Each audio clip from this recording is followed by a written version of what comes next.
అది మంచిదని దేవుడు చూచెను. ఉమ్, ఉమ్, ఉమ్. ఆ, పక్షులు భూమి మీద విస్తరించిన గాక అని చూడండి. దేవుడు మీరు ఫలించి ఏం చేయాలంట? అభివృద్ధి చెందాలి. చూడండి, దేవుడు హృదయం అంటే ఏంటి? దేవుడు మనస్సు ఏంటంటే, చూడండి, ఇప్పుడు మనకు కలిగినటువంటి పిల్లలు మనం ఎలా ఉండాలని కోరుకుంటామంటే, వాళ్ళు ఫలించి మనకన్నా ఉన్నతమైన స్థానంలో ఉండాలని మనం ఎప్పుడు కోరుకుంటాం. మరి ఆ స్వభావం మనకి ఎక్కడి నుంచి వచ్చింది? తండ్రి దగ్గర నుంచే వచ్చింది. ఎందుకంటే జ్ఞానముకు ఆధారమైనటువంటి ఎవరు? ఆయన. జ్ఞానముకు ఏంటి? భూమి పుట్టక మునిపే జ్ఞానం ఉందంట. యోగ గ్రంథంలో రాసి ఉంటది. భూమి పుట్టక మునిపే ఫస్ట్ ఏది ఉందంట? జ్ఞానము. ఆ జ్ఞానాన్ని ఏం చేశాడు ఆయన? మనకి ఆయన పోలికలు ఎప్పుడైతే చేయబడ్డామో ఆయన స్వభావాన్ని మనం ఏం చేసుకున్నాం? ధరించుకున్నాం. చూడండి, దేవుడు మన పోలిక చొప్పున నరుని చేయదము. చూడండి, ఇప్పుడు మీరు చూడగానే మనవడాలు పుట్టారనుకోండి, ఎవరు పోలిక అనుకుంటారు? మా అబ్బాయి పోలికో, మేనమామ పోలికో. వాడు ఇంకా ప్రవర్తనలు చూసి ఒకసారి వీళ్ళ పోలిక వాళ్ళ పోలిక అంటారు. ఏంటి? మనము ప్రవర్తించే తీరు, కనిపించే తీరు బట్టి రెండు రకాలుగా మనుషుల్ని మనం కొలుస్తాం. పై రూపాన్ని బట్టి ఎవరి వల్లే ఉన్నారని చెప్తాము. వాళ్ళు ప్రవర్తించే దాన్ని బట్టి ఎవరి లక్షణాలు కలిగి ఉన్నారో చెప్తాం. అంటే మన రూపాన్ని ఎలా చేశాడు ఆయన? ఆయనలాగా చేశాడు. మన లక్షణాలంట ఆయన లక్షణాలు కలిగి ఉండేలాగా మనల్ని తయారు చేశాడు. చూడండి, యేసు ప్రభు వారి లోకంలోకి వచ్చినప్పుడు ఎలా ఉన్నారు? మనకులాగే ఉన్నారు కదా. రైట్. మీరు ఫలించి అభివృద్ధి చెందుడి. ఈ మాట ఏంటంటే, చూడండి, ఫలించడం అంటే చూడండి, అభివృద్ధి లేకుండా ఉండొచ్చు, ఫలించినా కూడా. ఫలించి ఏమవ్వాలా? అభివృద్ధి చెందాలా. ఇది దేవుని చిత్తం. అభివృద్ధి అంటే ఏంటి? అభివృద్ధి అంటే ఏంటి? అక్కడే ఉండడం కాదు. మేము ఎక్కడ ఉన్నాము? క్రైస్తవులుగా ఉన్నప్పుడు దేవుని తెలుసుకున్నాను, నేను అక్కడే ఉండకూడదు. ఎలా అవ్వాలా? నేను అందులో నువ్వు బహుగా ఫలించుట ద్వారా నా తండ్రి నామము మహిమపరచబడుతుంది. అంటే ఏంటి? నీవు బహుగా ఫలించాలా, ప్లస్ అభివృద్ధి చెందాలా. ఇది దేవుని చిత్తం. ఆది అంత ఉంది ఇది. చూడండి, మనం ఎవరో లేనప్పుడే దేవుడు జలచరములకు చెప్తున్నాడు. తర్వాత భూజంతువులు సృష్టించిన వాటన్నిటికీ ఆయన చెప్తున్న మాట ఇది, మీరు ఫలించాలా, అభివృద్ధి చెందాలా. రైట్. నెక్స్ట్ కిందది.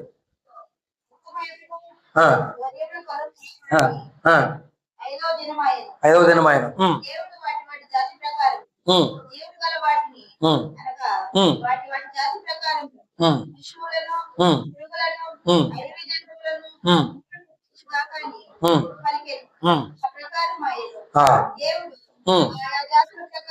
ఆయా జాతుల ప్రకారము అడవి జంతువులను, ఆయా జాతుల ప్రకారము పశువులను, ఆయా జాతుల ప్రకారము నేలను పాకు ప్రతి పురుగును చేసెను.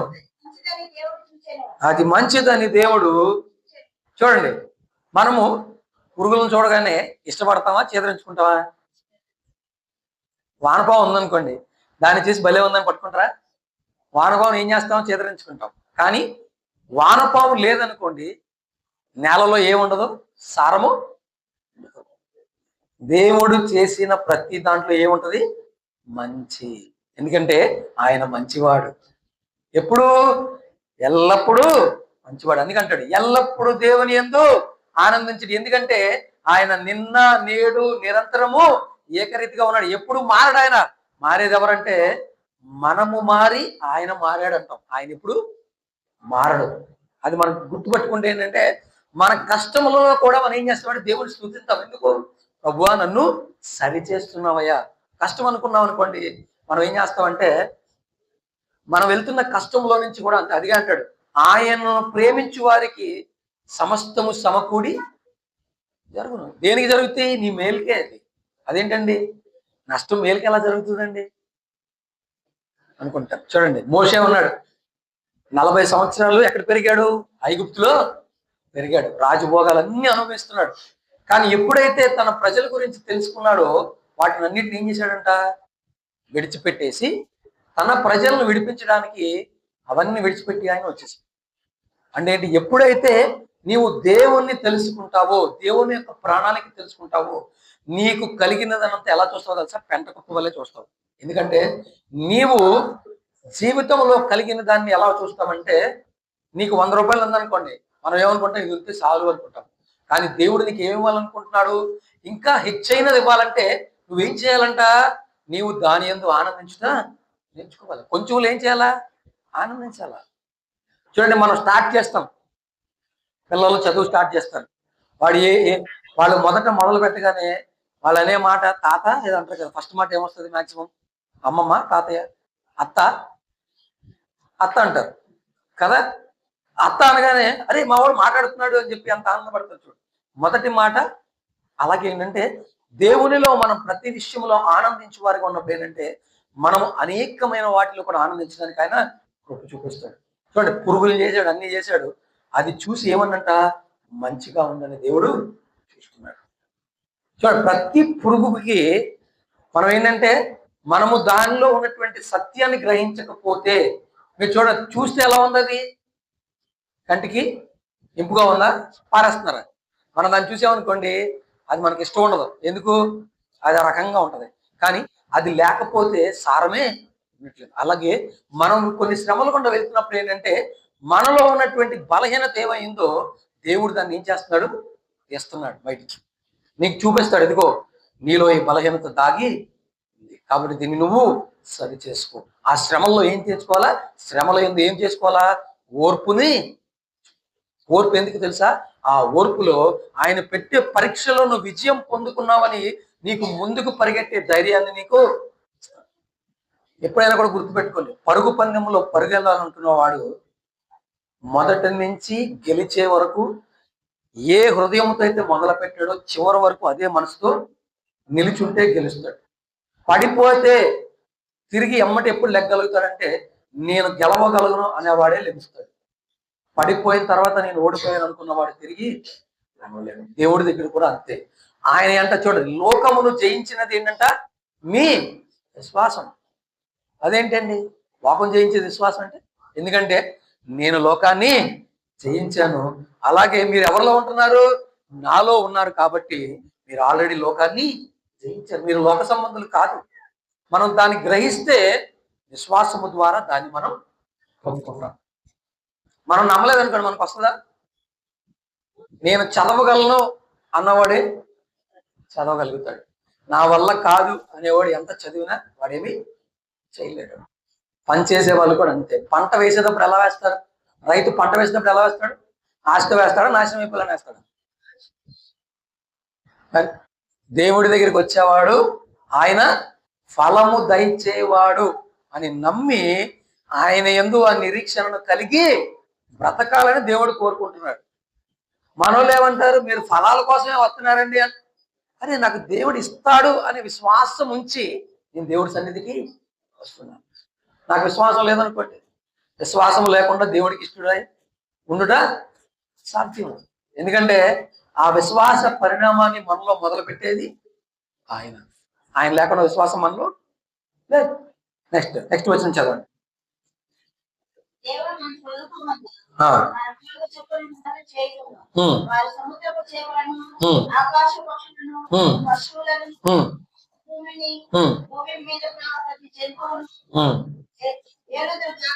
ఏలుదురు కాక నీవు పలికెను. దేవుడు తన స్వరూపమందు నరుని సృజించెను, దేవుని స్వరూపమందు వారిని సృజించెను, స్త్రీని గాను పురుషుని గాను వారిని సృజించెను. దేవుడు వారిని ఆశీర్వదించెను. ఎట్లనగా మీరు ఫలించి అభివృద్ధి పొంది విస్తరించి భూమిని నిండించి దానిని లోపరుచుకొనుడి, సముద్రపు చేపలను ఆకాశ పక్షులను భూమి మీద ప్రాకు ప్రతి జీవిని ఏలుడని దేవుడు వారితో చెప్పాను. ఇదిగో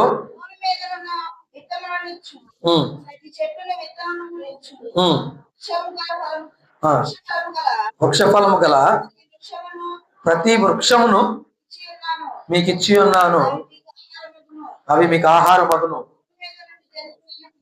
భూమి మీద నుండి సకల జంతువులన్నిటికీ, ఆకాశ పక్షులన్నిటికీ,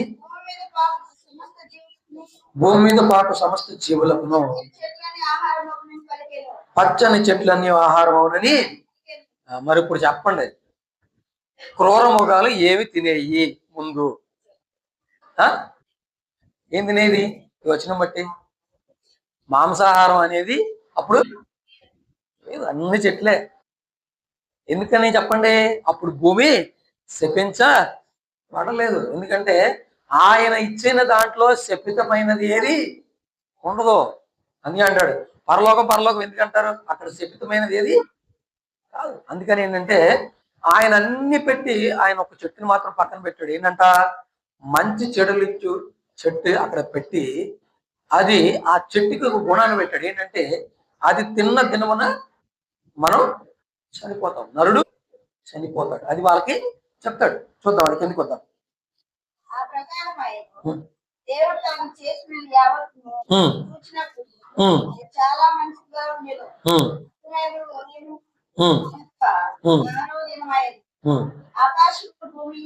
రెండు 4 చదవమ్మా. 5 2 5. అది వరకు పొలములందలి ఏ పొదయు భూమి మీద ఉండలేదు, పొలమందలి ఏ చెట్టును మొలవలేదు. ఏలైనగా దేవుడైన యెహోవా భూమి మీద వాన కురిపించలేదు, నేలను సేద్యపరచుటకు నరుడు కదా. అంటే ఏంటి? మీరు సేద్యం చేసుకుని తినాలనే దేవుని చిత్తమా, లేదా ఆయన ఇచ్చిన జీవవృక్ష ఫలమైనటువంటి చెట్ల నుంచి తినాలని ఆయన చిత్తమా? కరెక్ట్ గా విని చెప్పండి. మళ్ళీ అడుగుతున్నాను, మీరు సేద్యం చేసి తినాలనే దేవుని చిత్తమా, లేదా ఆయన సృష్టించిన దాంట్లో నుంచి తినాలనే దేవుని చిత్తమా? కరెక్ట్ గా విని చెప్పండి. అందుకే 2 సార్లు చెప్పాను. వాక్యంలో చదివి కూడా అట్లా చూస్తే మాత్రం నాకు చాలా డౌట్ గా ఉంటుంది. అంటే నేను చదివింది తప్ప, లేదంటే మీరు సరిగ్గా చదవలేదని. అక్కడ చదివింది ఏముంది చూడండి, సేద్య పరుచులకు నరుడు భూమి మీద లేడు. అంటే అక్కడ సేద్యం లేదు, అంతా సృష్టించినయే. అంటే ఏంటి? చెట్లు గిట్లు మొత్తం అంతా రెడీ చేసి నిన్నేం చేశాడు? కూర్చోబెట్టి చక్కగా, అది దేవుని చిత్తం. మీరు ఇలా ఉండాలి. అంటే ఏంటి? నా మీద ఆధారపడి నేనే సర్వశక్తిమంతుడను, నేను సృష్టికర్తనని నిత్యము జ్ఞాపకం ఉంచుకొని నా యందు విశ్వాసం ఉంచి నడిచిపోవాలని ఆయన చెప్తుంది. అందుకే అంటాడు, నీతిమంతుడు విశ్వాసం మూలముగా జీవించాలి. విశ్వాసం లేదనుకోండి, ఏం జరిగిందో చూద్దాం. చదవండమ్మా. అయితే ఆవిరి భూమి నుండి లేచి నేల అంతటిని, చూడండి, నేల అంతా ఎలా తడిచిందంట? ఆవిరి భూమి మీదకి. అందుకే నోవాహు ఏం చేశాడంట? 100 సంవత్సరాలు సువార్త ప్రకటించాడంట. ఏమని? వర్షం వస్తుంది, భూమి ఏమవుతుంది? నిండిపోతుంది. భూమి నిండిపోయి మీరందరూ చచ్చిపోతారంటే అప్పుడు దాకా వర్షం చూడని వాళ్ళు నమ్ముతారా? నమ్మరా? చూడండి, ఒక్కొక్కరు ఎన్ని సంవత్సరాలు బతికారు? 900 ఏళ్ళ ఒక్కొక్కరికి. నోవా ఎన్నేళ్ళకి? 500 ఏళ్ళకి దేవుడు మాట్లాడాడు. 100 సంవత్సరాలు సువార్త చేశాడు. ఆ 100 సంవత్సరాలు ఆయన నావ కట్టాడు. 600 సంవత్సరాలకి దేవుడు ఆయన ఏం చేశాడు? నావలోకి తీసుకువెళ్ళాడు. అంటే ఏంటి? 100 సంవత్సరాలు సువార్త సేవ జరిగినా నీళ్లు రాకపోతే, వర్షం రాకపోతే అప్పుడు వస్తుందని ఎవరు నమ్ముతారా? కానీ నోవాహు దేని వల్ల నమ్మాడు? విశ్వాసం. అంతే. దేవుడు చెప్తే అది జరిగిద్ది. అందుకే వర్షం లేనప్పుడు నమ్మాడు. కాబట్టి వర్షం వచ్చినప్పుడు దేవుడు ఏం చేశాడు? పడవలోకి దేవుడు ఏం చేశాడు? ఆయన్ని నెట్టేసి తలుపు ఎవరు వేశారంట? చదవండి, ఎక్కడ ఉంటది? 5లో ఎక్కడో దేవుడు ఆ పడవ యొక్క తలుపులు మూసేశాడు అని ఉంటుంది. చూడండి ఎక్కడ. 5 కాదు, 6 7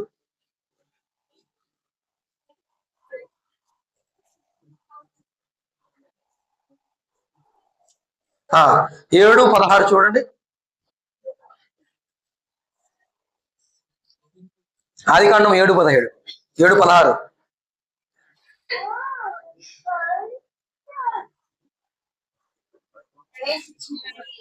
ప్రవేశించినవన్నీ దేవుడు అతనికి ఆజ్ఞాపించిన ప్రకారము సమస్త శరీరంలో మగదియు ఆడదియు ప్రవేశించను. చూడండి, అప్పుడు యెహోవా ఓడలో అతన్ని, అది మనోడు ఏదో తలుపు ఎవరేస్తారు? మనం ఒక్కసారి దేవుని యొక్క విశ్వాసంలో నడుస్తున్నాం అనుకోండి, చూడండి లోకమంతా మునిగిపోతుంది, లోకమంతా మునిగిపోయింది, కానీ విశ్వాసంలో ఉన్న వ్యక్తి ఏమయ్యాడు? ఆ ఓడలో తేలుతూ వెళ్ళాడు. అందరూ నశించిపోయారు, సమస్త శరీరం నశిపోయారు, మొత్తం కొండలతో సహా అన్ని మునిగిపోయినాయి. కానీ ఆ వ్యక్తిని, ఆ వ్యక్తి యొక్క కుటుంబాన్ని దేవుడు కాపాడాడు. అందుకే అంటాడు, రక్షణ అనేది, విశ్వాసం అనేది అంత గొప్పది. నేను ఒక్కరు నమ్ముకుంటే ఏమొస్తుందండి? మీ కుటుంబం అంతా రక్షింపబడుతుంది. ఏమవుతుంది? మీ కుటుంబం అంతా రక్షింపబడుతుంది. ఒక్కడు పాడైపోతే ఏమవుతుందండి? ఒక్కడు పాడైపోయినా మొత్తం అంతా. అందుకే ప్రతిది కూడా, ఇంట్లో ఉన్న ప్రతి ఒక్కరు కూడా ఏమవ్వాలా? దేవునిలో విశ్వాసములో పెంచడానికి మనం ప్రయత్నం చేయాల. రైట్, తర్వాత వచ్చేద్దాం 9, 2:9 అమ్మా. 8 నుంచి చదువుతారా? దేవుడైన యెహోవా తూర్పున ఏదైనా ఒక తోటను వేసి తాను నిర్మించిన నరుని దానిలో ఉంచెను. రమ్యమైనదియు ఆహారమునకు మంచిదియునైన ప్రతి వృక్షమును, ఆ తోట మధ్యన జీవవృక్షమును, మంచి చెడ్డల తెలివినిచ్చు. మీరు ఆ వర్డ్ వదిలేశారు. మంచి చెడ్డల తెలివినిచ్చు వృక్షమును నేల నుండి మొలిపించెను. చూడండి, మంచి చెడుల ఏంటంట? తెలివి. అరే ఆడు భలే తెలివిగా ఉన్నాడు రా అంటే ఏంటి? జ్ఞానం. అంటే ఏంటి? ఆ మంచి చెడుల తెలివి అనే జ్ఞానం మనకి సృష్టించినప్పుడు లేదు, అది మనకు అవసరం లేదు. రైట్, మొలిపించెను. చదవండి.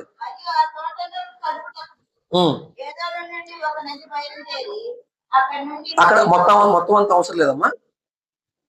3వ అధ్యాయం 1వ వచనం.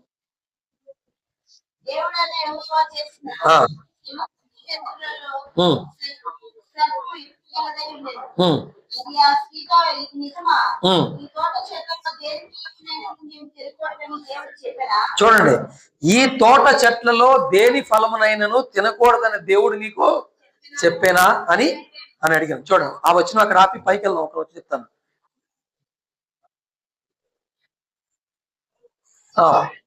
2వ అధ్యాయం 15వ వచనం చదవండి.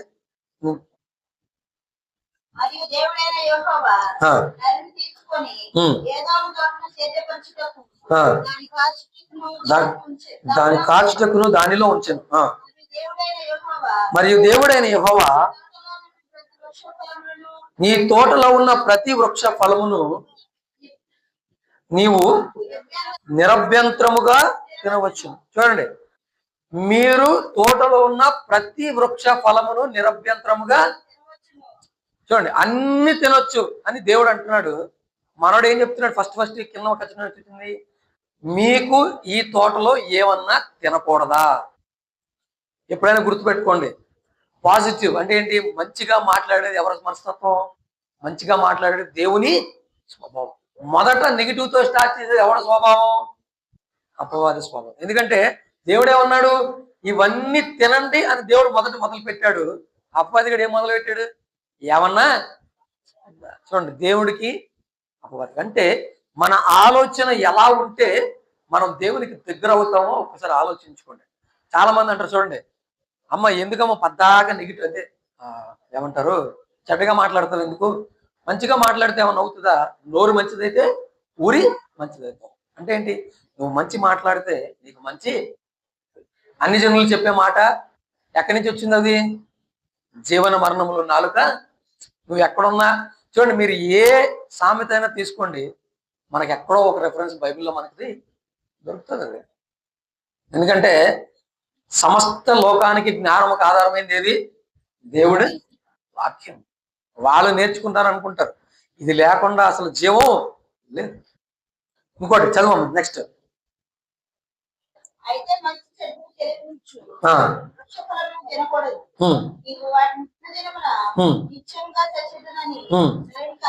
చూడండి, నిశ్చయముగా చచ్చేదమని నరునికి చెప్పలేదు. ఏం చేశాడు ఆయన? ఆజ్ఞ అంటే ఏంటి? ఇది కరాఖండిగా నువ్వు చేయకూడదు అని వాళ్ళకి చెప్పేశాడు. ఆయన క్లియర్ గా చెప్పాడు. చెప్పినప్పుడు ఆజ్ఞ అతిక్రమము పాపం ఎక్కడుంది? మనకి యోహాను పత్రికలో ఉంటుంది. ఆజ్ఞ అతిక్రమము పాపం. మనం ఏం చేసామంటే అక్కడ ముందు ఆయన ఇచ్చిన ఆజ్ఞను అతిక్రమించాము. ఎప్పుడైతే ఆజ్ఞ అతిక్రమం వచ్చిందో ఏమొచ్చేసింది? పాపం వలన వచ్చే జీతము మరణం. అప్పుడు దాకా మరణం ఉందా? లేదు. నీకేముంది? ఆయన స్వభావం ఉంది, ఆయన రక్షణ వస్త్రం ఉంది, ఆయన మహిమ నీ మీద ఉదయిస్తుంది. ప్రతి సాయంత్రము ఉదయము ఆయన ఆదాముతో అవత ఏం చేస్తున్నారు? సంచరిస్తున్నారు, వాళ్ళతో మాట్లాడుతున్నారు. అప్పుడు దాకా ఆదాము అవ్వని చూసుకుందాం. మనకి ఎన్నేళ్ళు ఏంటి అనేది ఎక్కడ ఉందా? ఎందుకంటే మీరు వాక్యంలోకి వెళ్ళారనుకోండి, వంశావళిలో ఏం చేస్తారంటే 128 ఏళ్ళకి ఒక నిమిషం చెప్తాను, 130 ఏళ్ళు బ్రతికి తన పోలికగా తన స్వరూపం ఒక కుమారుని కన్ను. అతనికి షేతు అని పేరు. షేతుకు ముందు ఇద్దరు ఉన్నారు లేదా? కయ్యను హేబెలు ఇద్దరు ఉన్నారు. కానీ వాళ్ళకి వంశావళిలో రాసేటప్పుడు ఎక్కడి నుంచి మొదలు పెట్టాడు? షేతు దగ్గర నుంచి మొదలు పెడుతున్నాడు. ఎందుకంటే కయ్యను హేబెలు ఉన్నప్పుడు ఏంటంటే ఇద్దరులో ఒకరు ఏమైపోయారు? చనిపోయారు. తర్వాత కయ్యను ఏం చేయబడ్డాడు? దేవుడి నుంచి దూరంగా తోసివేయబడ్డాడు. అందుకని ఏం లేదు, ఆ వంశావళిలో అతన్ని చేర్చలేదు. ఇప్పుడు ఏమైంది? కిందకు వచ్చేద్దాం. మనం 2వ వచనం చూడండి, 3:2.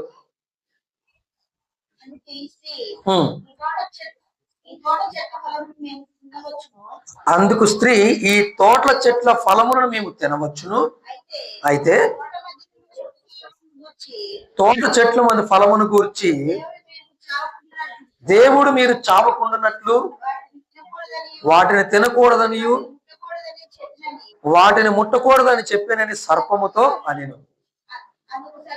అందుకు సర్పము, మీరు చావనే చావరు, ఏలైనగా మీరు వాటిని తినమున మీ కన్నులు తెరవబడిననియు మీరు మంచి చెడ్డలు ఎరిగిన వారై దేవతల వలె ఉందురనియు దేవునికి తెలియనని స్త్రీతో చెప్పగా.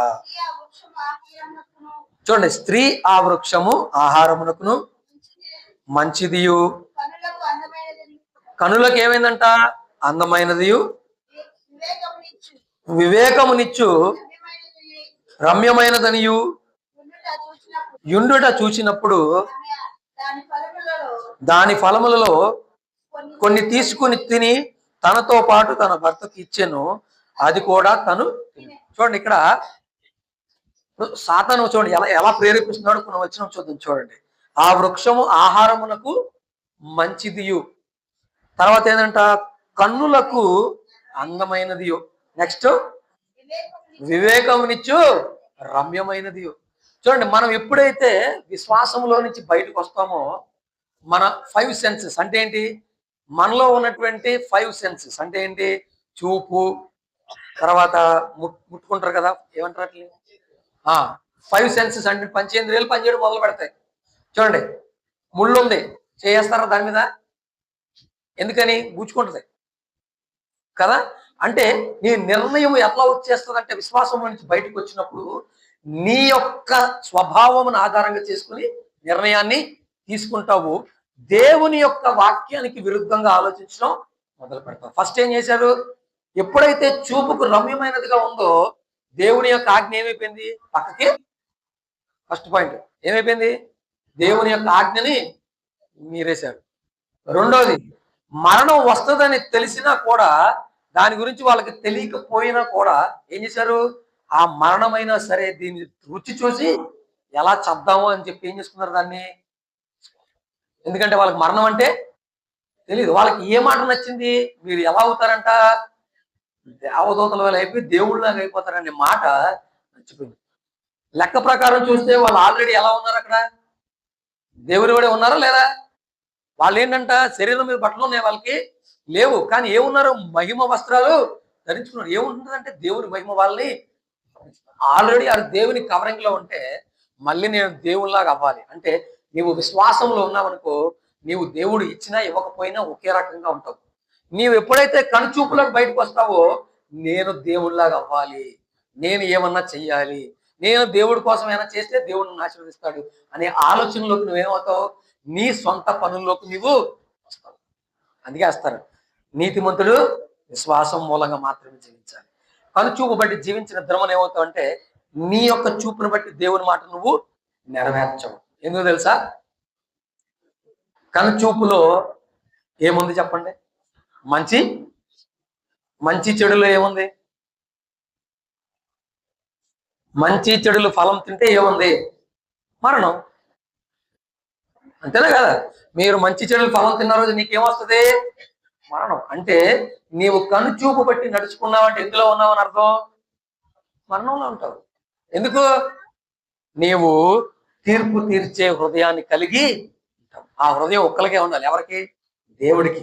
ఎందుకు తెలుసా, ఆయన ఎల్లప్పుడూ మంచివాడు, ఎన్నడూ మారనివాడు. నువ్వేంటి తెలుసా, మనుషుల యొక్క స్వభావాన్ని బట్టి నీ యొక్క మాటను మారుస్తావు, పద్ధతిని మారుస్తావు, నీ ప్రణాళికలు మారుస్తావు, నీవు వాళ్ళు చూసే విధానాన్ని మారుస్తావు. కానీ దేవుడు మార్చడు. అందుకే తీర్పు తీర్చుట ఆయన వంతు. నీవు మంచి చెడులు కలిగి ఉన్నావా, ఆ స్వభావం వెతుకుతున్నావా, నీవు తీర్పు తీర్చే స్వభావం నీకు ఆటోమేటిక్ గా నీలో కలిగి ఉంటది. కానీ మనలో ఉందా, అది ఉందా లేదా అనేది రెండు క్వశ్చన్లు. ఉందన్న వాళ్ళు చేతులు ఎత్తండి, లేదన్న వాళ్ళు చేతులు దించండి. మంచి చెడులు కలిగిన స్వభావం ఇంకా మనలో ఉంది అన్నవాళ్ళు చేతులు పైకి ఎత్తండి, లేదు అన్నవాళ్ళు సైలెంట్ కూర్చోండి. భలే ఇరుకులేసి అర్థం కాలే, మంచి చెడులు మనలో ఇంకా ఉన్నాయి, మన స్వభావం ఇంకా దేవుడు మనలోని ఉంచాడు అన్నవాళ్ళు ఏం చేయండి, చేతులు పైకెత్తండి. మనలో ఉందన్నవాళ్ళు, లేదు అన్నవాళ్ళు ఎత్తద్దు. ఒకటే ఆంటీ గారండి, ఇగో బాగుందా, ఇది కాదు ఇట్లా నాకు కనపడాలి కదా. ఒకటి మీరు ఎత్తరా, 2, 3, 4, 5. శ్యాము ఇట్లా పెట్టాడు, లేదా, ఉందా లేదా, ఉందా, మన దగ్గర ఇంకా ఉంది. Okay right. మామూలుగా చెప్తున్నా, అయ్యని చెప్తా, ఇప్పుడు సంగతి చెబుతున్నా నేను ఇప్పుడు. ఓకే, మనలోకి ఎలా వచ్చింది అది, ఆదాము నుంచి వచ్చినటువంటి ఆ యొక్క జెనియాలజీలో మనకి వచ్చేసింది కదా.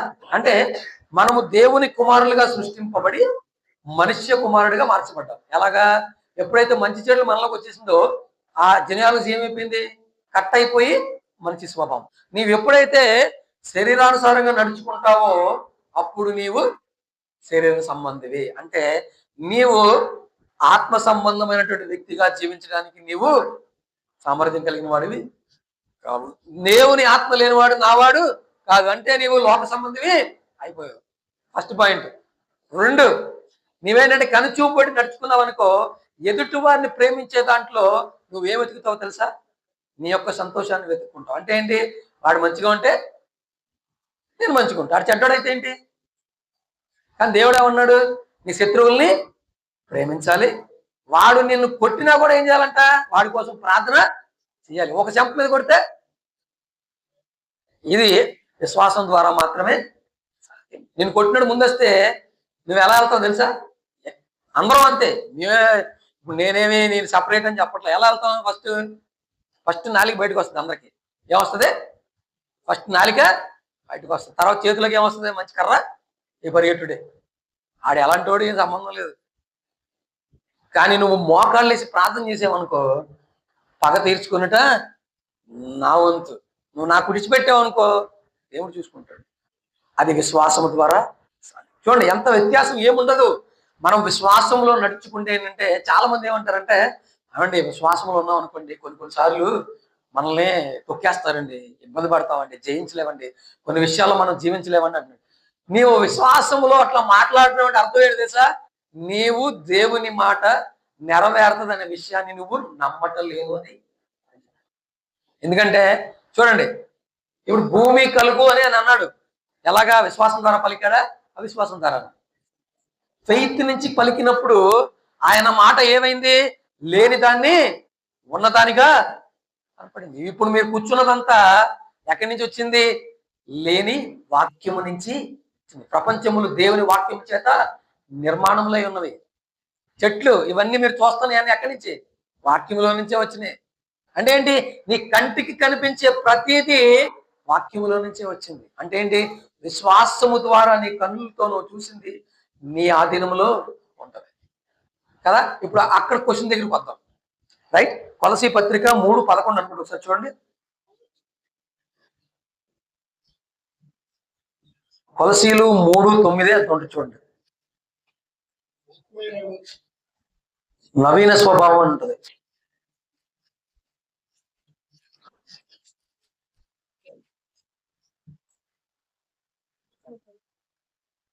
తొమ్మిది 3:9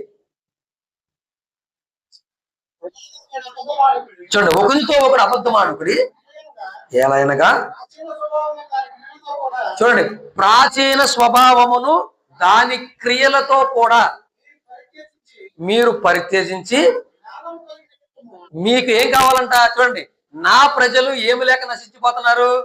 జ్ఞానము లేక నశించిపోతున్నారు. అందుకే నశించుచున్న వాటిని వెతికి రక్షించుటకు నేను వచ్చినాను. అంటే ఏంటి? నీకేం కావాలా? జ్ఞానం కావాలా. అందుకే నీకు జ్ఞానం లేకపోతే ఏమవుతున్నావు? నశించిపోతున్నావు. దేవుడు ఏమి విధంగా వచ్చాడు నీకు? దేన్నైతే నువ్వు అజ్ఞానంతో విడిచిపెట్టావో ఆ జ్ఞానము ద్వారా దాన్ని జయించడానికి ఆయన నీలో ఉంటాకు వచ్చాడు. అందుకే అంటున్నాడు, చూడండి, ప్రాచీన స్వభావమును వదిలేయొచ్చనొచ్చుగా, దాని క్రియలతో కూడా. అంటే ఏంటి? దానికి సంబంధించిన వేరు కూడా నీలో ఉండకూడదు అనేది దేవుని చిత్తము. చదవండి, దాని క్రియలతో కూడా పరిత్యజించి జ్ఞానము కలిగి నిమిత్తము దాని సృజించిన వాని పోలిక చొప్పున నూతన పరచబడుచున్న నవీన స్వభావమును ధరించుకొని ఉన్నారు. చూడండి, ఇప్పుడు నేను డ్రెస్ వేసుకున్నాను, దీని మీద ఇంకోటి వేసుకున్నాను అనుకోండి, పట్టిద్దా? పడుతుందా? ఏం చేయాలి? దాన్ని ఇది తీసి ఇంకొకటి వేసుకుంటాం. అలా వేసుకున్నారు అనుకోండి, బట్టల మీద వేసుకున్నారు అనుకోండి, అని ఏమంటారు? వాళ్ళు నవ్వుతున్నారు, ఎంత బాగా ఇచ్చోడు అంటారు. రోడ్డు మీద వేసుకున్నాడు కట్టేసుకుంటారండి. ఓ సొక్క ఇటు వేసుకుని వెళ్తా ఉంటాడు. అంతే కదా. అంటే అర్థం ఏంటి? ఒకటి వెళ్తే ఆటోమేటిక్గా ఇంకోటి మనం వేసుకుంటాం. మనం ఏం చేశారు తెలుసా? దేవుడు మనం ఎప్పుడైతే ఆయన వాక్యాన్ని, అంటే ఏంటి, ఆయన వాక్యమైనటువంటి ఆయన నామాన్ని అంగీకరిస్తామో మనలో జరిగే ప్రక్రియ. మనం ఎప్పుడైతే విశ్వాసంతో, చూడండి, విశ్వాసం లేకుండా నువ్వు ఆయన విశ్వాసంతో లేకుండా ఆయన నమ్మలేవు. మొదట నీకేం కావాలా? హృదయములో విశ్వసించి నోటితో నీవు ఆయన రక్షకుడిని ఒప్పుకోవాలి. అంటే మొదట నీలో ఏం రావాలా? విశ్వాసం. నీకు విశ్వాసం మొదట ఎలా వస్తుంది? వినుట ద్వారా. వినుట క్రీస్తుని గురించిన మాటలను. నీకు ఎప్పుడైతే సువార్త బోధింపబడుతుందో నీకేమొస్తుంది? నీలో విశ్వాసము ఆరంభం అవుతుంది. ఆ విశ్వాసం ఆరంభమైనప్పుడు నీవు నోటితో ఆయన ఏమొప్పుకుంటావు? ఆయన రక్షకుడిగా నీవు ఎప్పుడైతే ఆయన మనం రక్షకుడిగా ఒప్పుకున్నామో మనకేమైందంటే మనలో ఉన్నటువంటి ఆ పాత స్వభావం కలిగినటువంటి వ్యక్తి, అంటే ఏంటి? ఆ పాత స్వభావం క్రియలు అంటే ఏంటి? కోపము, క్రోధము, అసూయ, పైకి చదివితే ఇప్పుడు మీరు కోపము, ఆగ్రహము, దుష్టత్వము, దూషణ, మీ నోటి బూతు మాటలు అనే వాటి ఇవన్నీ ఏంటంటే దేనికి సంబంధించినవి? పాత వ్యక్తికి సంబంధించిన క్రియలు, పనులు. ఇవన్నీ మనస్సుకు సంబంధించినవి కాదు, శరీరానికి సంబంధించినవి. ఎందుకంటే చూడండి, కోపం ఎలా వస్తుంది? ఆత్మలో వస్తుందా? ఆత్మలో కోపం వస్తుందా? కోపం ఎలా వస్తుందమ్మా? చూడటం వల్ల కాదా? అంతేనా కదా.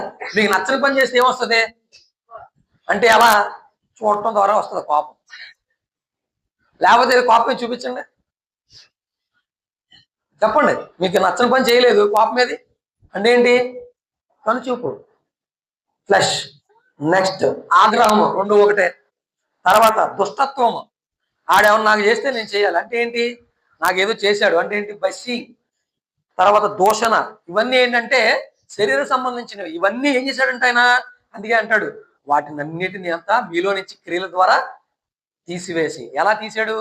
నీ ఎముకల్లోకి మూలుగులోకి ఏం వెళ్ళింది? ఆయన వాక్యము. ఆయన మాటలు ఎప్పుడైతే మనలోకి వెళ్తాయో అది జీవము కలిగి బలము కలిగినదై ఆ పాత వ్యక్తిని నీలో నుంచి బయటికి తీసేసి ఆ నవీన స్వభావమును. ఇంకోటి ఏంటంటే దానికి పేరు పెట్టాడు ఆయన, సృష్టించిన వాని పోలిక చొప్పున. నేను ఎవరు సృష్టించారు?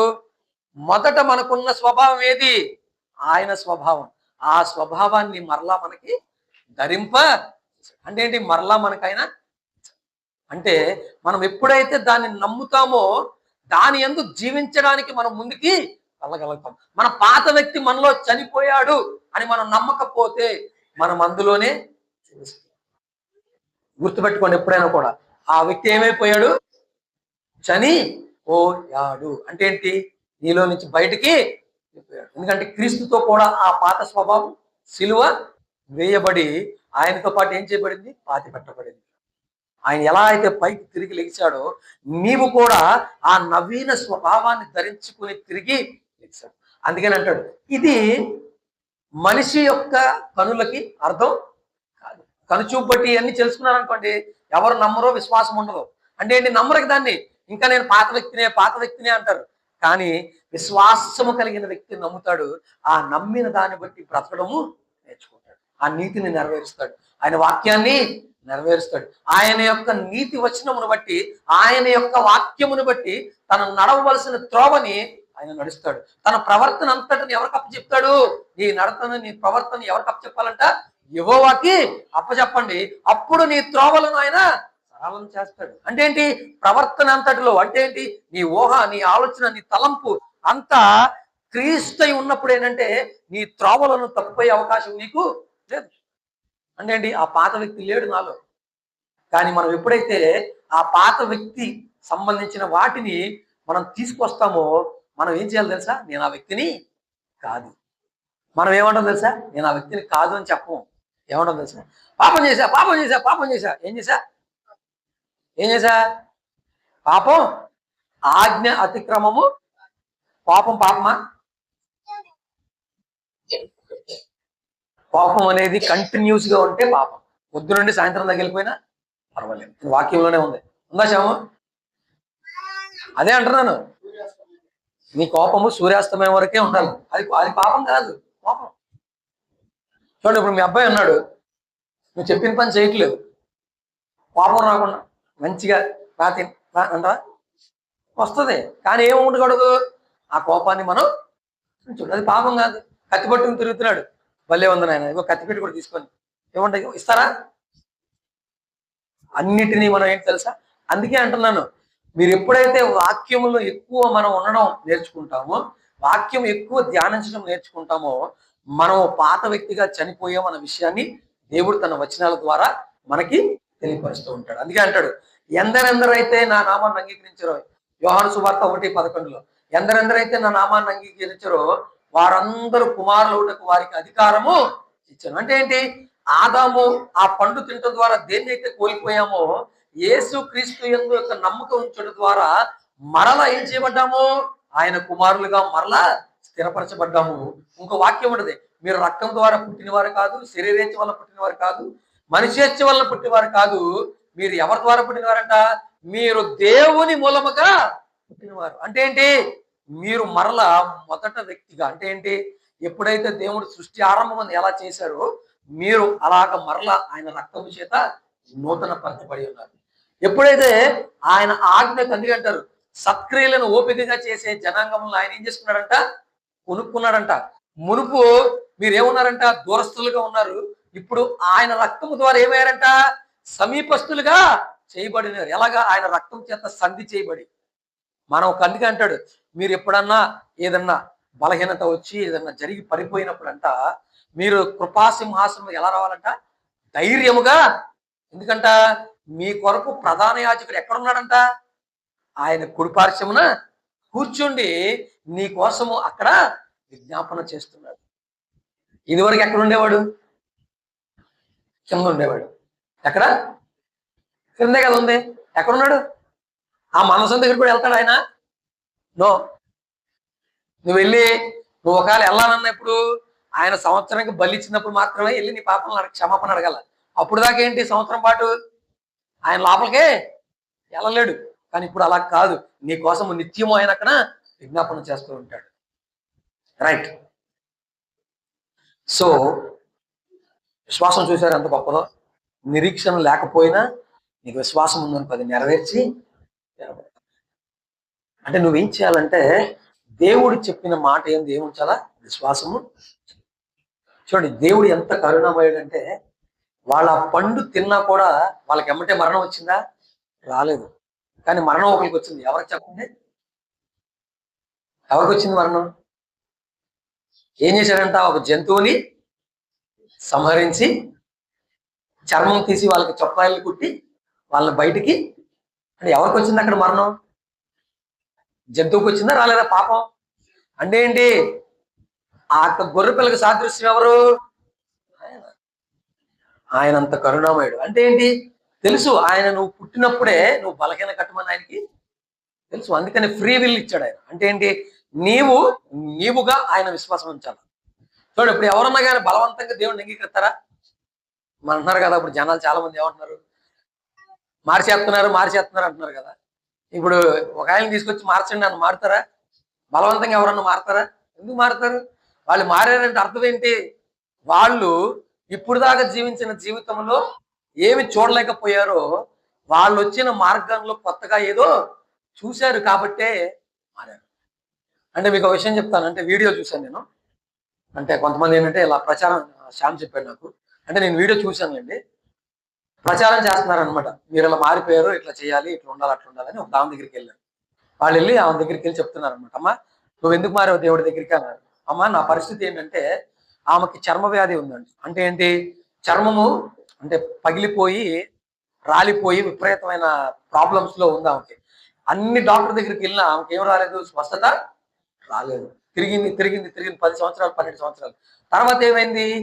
వాక్యం గురించి తెలుసుకుని ఏసై దగ్గరకు వచ్చి ప్రార్థనకి వెళ్తే ఆమెకి ఏమొచ్చింది? స్వస్థత కలిగింది. స్వస్థత చూసి అంతా అయిపోయింది. పక్కన ఆవిడ మామూలు ఏమో ఉంది, వచ్చారు. ఇప్పుడు ఆమె ఏంటంటే మళ్ళీ ఆ టాపిక్ దగ్గరికి నేను రాను. ఇంటి ముందు నుంచి ఉంది. వాళ్ళు ఏంటంటే వాళ్ళ ఫోకస్ ఎక్కడ ఉంటుందంటే మిమ్మల్ని ఆత్మానుసారంగా నడిచే వారిని కనుచూపు బట్టి నడిచే విషయాల్లో వాళ్ళు కొన్ని అడుగుతారు. ఏమడుగుతారు? కొన్ని అడిగి మీరు ఇది చేయలేకపోతున్నారు కదా, ఏమొచ్చింది అన్నాడు. ఆమెను కూడా అదే అడిగారు. కొన్ని విషయాలు అడిగి చేయలేకపోతున్నావు కదమ్మా, నీకెందుకు ఆ దేవుడు, నీకెందుకు అంటే ఒకే మాట ఉంది. అయ్యా నేను బాగోనప్పుడు, నాకు ఏం లేనప్పుడు అన్ని రకాల చేశానయ్యా, నాకు ఎవరు సాయం చేయలేదు, నన్ను ఎవరు స్వస్థపరచలేదు. నేను ఆయన నామాన్ని అంగీకరించిన దినవన్న ఆయన నన్ను స్వస్థపరిచాడయ్యా. నేను ఆయనగా ఇంకెవరి దగ్గరికి వెళ్ళాలి, నాకు ఎవరు ఏం చేయాల్సిన అవసరం లేదు. నేను చచ్చిపోయేదాకా నేను ఆయన నామానికి సాక్షిగా నిలబడతానని చెప్పి అనేసరికి ఆ అబ్బాయి ఏమి అనలేక ఏం చేశాడు? వెనక్కి అయిపోయాడు. చూడండి విశ్వాసం ఎంత గొప్పదో చూడండి. అందుకే అంటున్నాడు, నీవు ఎటువంటి విధముగా దేవుల్లో ఉన్నావో నీవు ఆ విశ్వాసమును బట్టి నడిస్తేనంటే నిన్ను ఎవరు బయటికి నడిపించలేరు. గుర్తుపెట్టుకోండి, కొన్ని విషయాల్లో ఏంటంటే మనం విశ్వాసం అని బయటకు వస్తాం. ఏ విషయంలో అయినా దేవుడి సన్నిధికి రండి. మీ ప్రాబ్లం ఎంత పెద్దదైనా సరే. చూడండి చెట్టు ఉంటుంది, దాన్ని అంటే వేరు ఉంచండి, మొదల్లాగా నరికేయండి, దానికి కొంచెం నీళ్లు పోయండి చాలు, ఏమైంది? చిగురు వస్తుందా రాదా? నీ ఎంత పెద్ద సమస్య అయినా దేవుడికి అప్పు చెప్పండి. మొదట ఎలాగా? చూడండి ఆ చెట్టు మొదట చిగురు, తర్వాత కొంచెం పెద్దది, తర్వాత కొంచెం ఫలాలు వస్తాయి. అలాగే నీ సమస్య ఏం చేస్తాడంటే కొన్నిసార్లు మనం ప్రార్థన చేసుకున్నప్పుడు ఆ సమస్య పోదు, కానీ దేవుడు ఏం చేస్తాడు తెలుసా?